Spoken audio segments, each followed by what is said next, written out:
Is there anything different you would want to see if there was a sequel to Venom in the way that he physically looks or the way the character physically moves? Yeah, but it would be nitpicky stuff that I don't think the average person would pay attention to. I would make the teeth a little more inconsistent. You know, I'm a fan of like animal teeth, and that.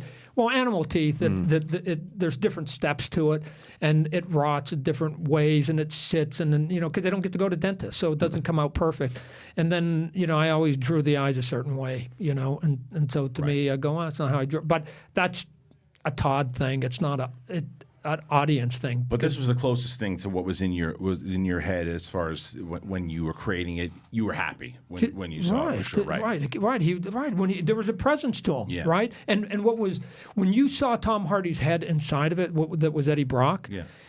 Yes, because you know the creation of Venom is an accident, right? I've said it before. I'll tell you again, and I'll probably tell the story 1,000 times before I die.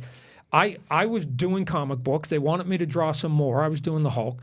I came into the Spider-Man office. The editor says, hey, Todd, oh, my gosh, you can do work. I'll give you one of the Spider-Man books. But he was wearing the black costume, right? Here it is, the black costume. To me, that wasn't Spider-Man. Spider-Man's red and blue. What are you talking about? My whole life I grew up red and blue, red and blue, red and blue. So he said, come on, I want you to do the book. And I go, under one condition. We get rid of the black costume, right? We get rid of the black costume. He goes, wow, the editor-in-chief likes it. So, and I go, well, let's just strip it off him. We'll create a new character. I'll draw you a new character. Dave will come up with something. We'll get it off him, and we'll get the classic costume back, and then we'll come up with this other character. I don't even know if we had the name at that point. And if you see the last page of issue 300, Peter Parker's back. To me, that was my first drawing of Spider-Man, even though I'd been on the issue for 3 months. That was my first drawing. I'm like, he's in the classic uniform. I'm drawing Spider-Man now. And then has a byproduct of going, I don't want to draw that black costume. We created this character called Venom. That at that point was probably just a throwaway to go strip it off him in issue 300, put it on some other guy. Now, when I created the design and a few months earlier, I didn't have any knowledge that it was going to be Eddie Brock. This is again another accident. All I knew was that costume could move a little bit. So I go, it's a monster, it's an alien. We'll make it big and gnarly, and it won't have human proportions. It'll be sort of Hulk-like. It'll be cool, have the big eyes, have the big teeth, the jaw can move around. And then David McFarlane, the writer, sort of started writing it and then said to me a little bit later, it's going to be the journalist Eddie Brock. And I went, pardon? Like, pardon? I could have used that information earlier because I didn't create a human. And then I just went, no, I like the design. We'll just jam Eddie into that we'll just make it so that the costume goes around him and grows around him like these fat sumo wrestling suits or something like that. Because it just looks cool, right? Because when you saw the adult or the human version of him, which was a Topher Grace version, it was okay, but it wasn't imposing, right? And to me, the imposing part, like I said, had to be that Spider-Man would never win a fist fight with him, and we just went from there. So Venom's climb to celebrity was a byproduct of. I often wonder. I go, man, if I didn't care about drawing the black costume, I'm just happy to have a job and wasn't a cocky little guy.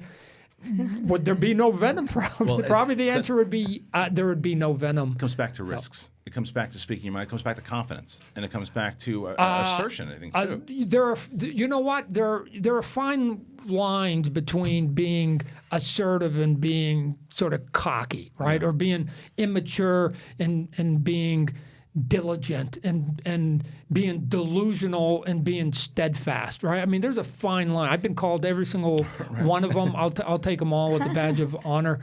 You just do it to the point that it's frustrating to me that why they don't let every artist just sort of go wild a little bit, because you'll never know what you're going to get, what happy accident might come out of it when you start boxing people in. All the changes I made on Spider-Man artistically, that they fought me. I mean, they fought me. One of the reasons why I left are now status quo at Marvel. All the things they said, stop, for years, are now the things that 30 years later, it's still there. Wow. And my attitude is, why wouldn't you have just let another kid come along? He might have come out with cooler stuff. People are afraid of change, though, too. I think 'cause that's a big part of it. You said that it wasn't originally called Venom. Were there other? No, names I don't in the know. I'm port? saying I don't know if when I created him visually, I don't know that we had the name because then I threw it to David and said, "You got to come up with the story. Oh, by the way, it's not going to be a fist fight, so you're going to have to get clever. You're going to have to get clever with the story. That's your job, dude.